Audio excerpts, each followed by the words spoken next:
po. Nandito po tayo sa kahabaan po ng Mel Lopez, corner po ng Kapulong. Nahawala po ng ating tropa na tinatapon tong mga kahoy na hindi naman tinatanggap ng Lunel to. Ngayon ay gagawin ay sisirain na po itong kariton na to para madala. Ginamit pa ang driver ng Lunel na sinabi niya ay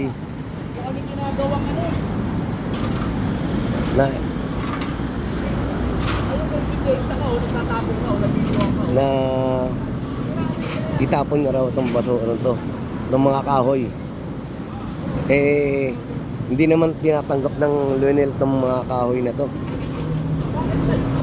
Ginamit pa niya yung driver ng Lunel na umayag daw siya na magtapon.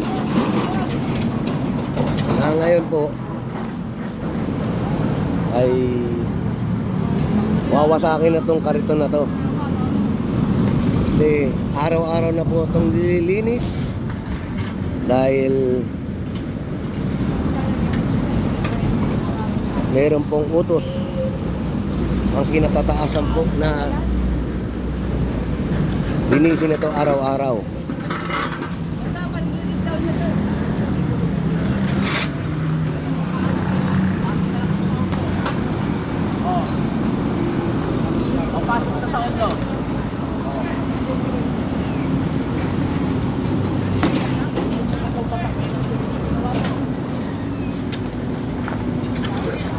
So, tatanggalin mo na yung laman bago wasakin tong kariton.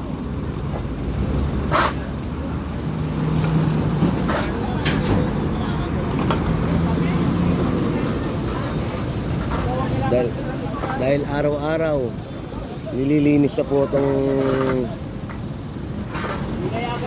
kahabaan po ng Mel Lopez dito pa sa may Kapulong Footbridge.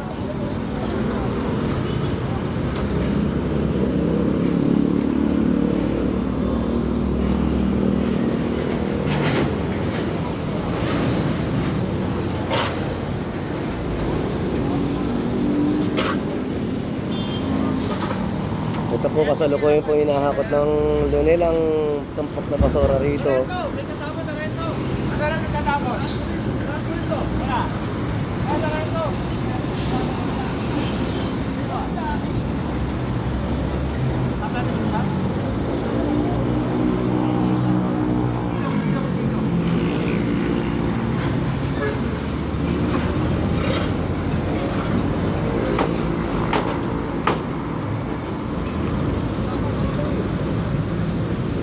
So sinisimula na pong wasakin itong kariton na to dahil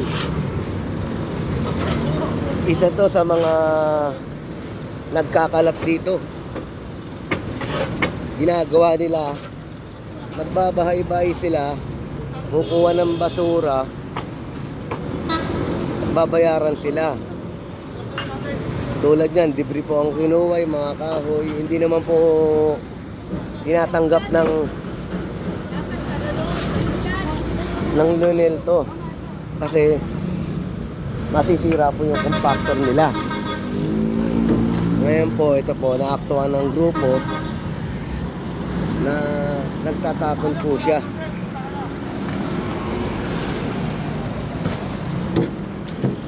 Hindi mo sa akin.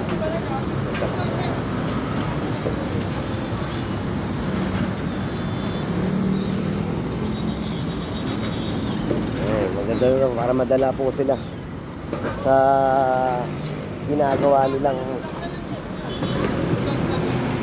pambababoy dito. Ito po araw-araw na po nililinis tong area na to.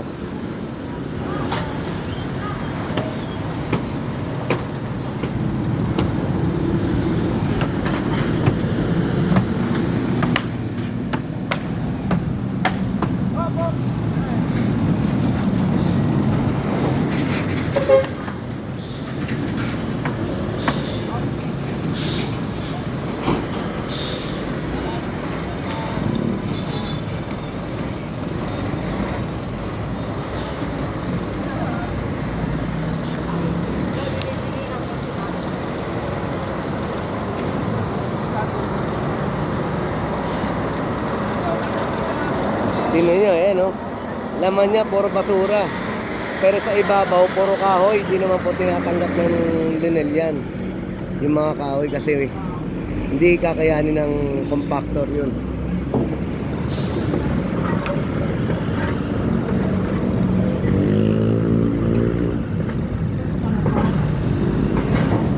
Ayan, gagawin. Kukunin na lang po itong basura. Sasalin na lang puro para salin na lang po ilagay. Pero itong kariton talaga, wawasakin na to. Para hindi na papakinabangan.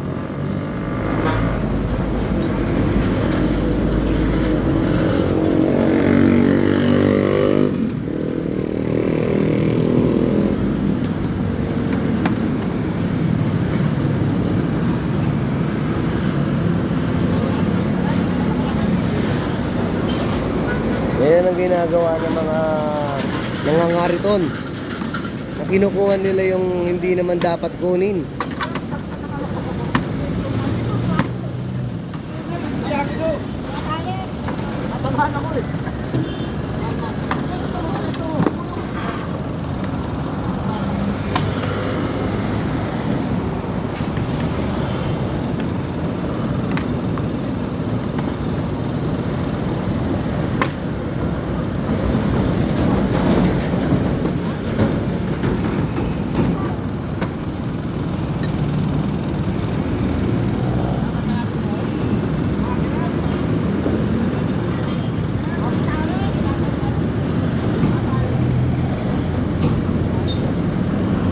May-ari ng kariton wala na. Wala na siyang magawa. Winasak na. Ito po, bulik.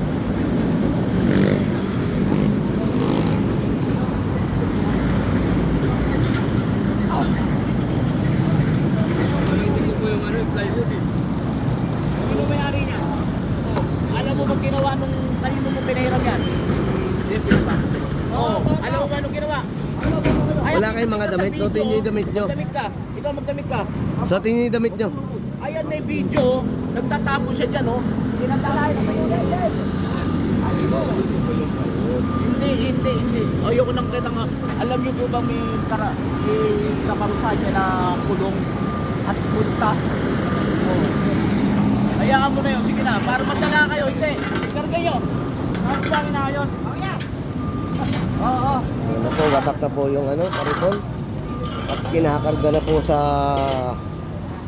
truck.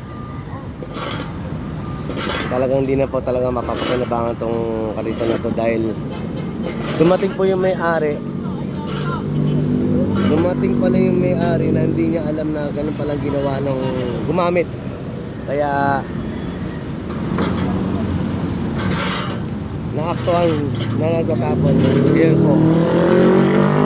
Inaksyon ng kagad ng ating mga tropa ang maling gawain ng nagtapon.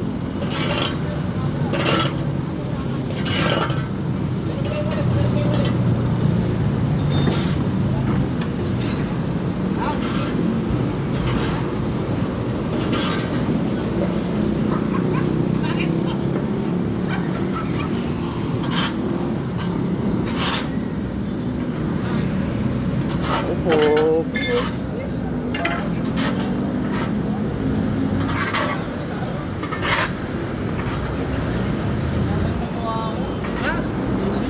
Ito po.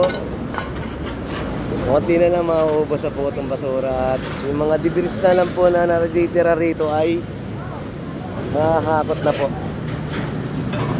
Ayan po. Dati po, marami pong mga barong-barong dito, mga scavenger na nangangalakal. Ngayon po ay wala na po. Dahil pinagutos po ni Yorme na linisin to, tutukan tong linisin. At isinagawa naman po kagad to ng masisipag po nating DPS. Ganun din po ang linen. Ay, lumipat tayo sa side na to.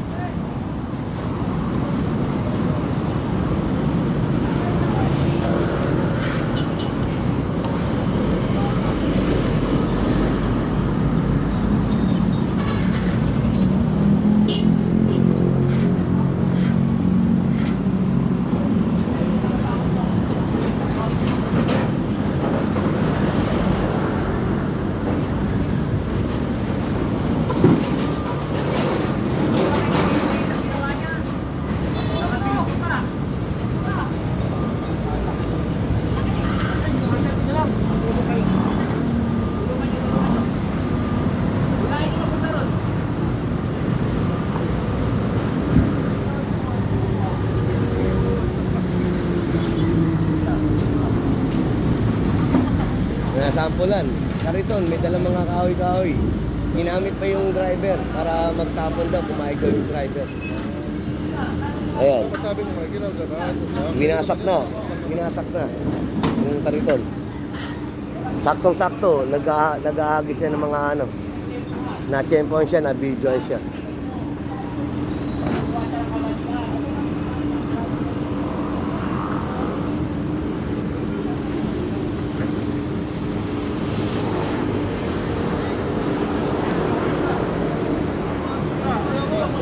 Ay, mabilis-bilis yan, iinit yan.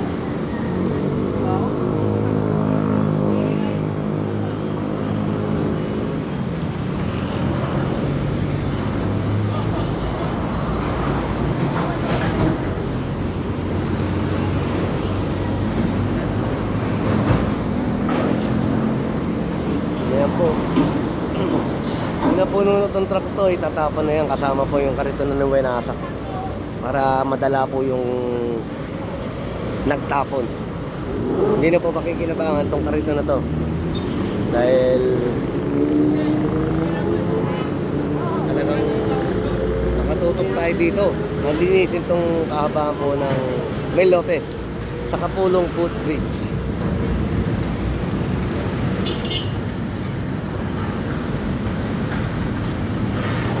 Ito po ang resulta. Wala na po yung mga debris. Ayan po. Ayan po. Puno ko na po ng linel. Hinahakot na po. Ayan.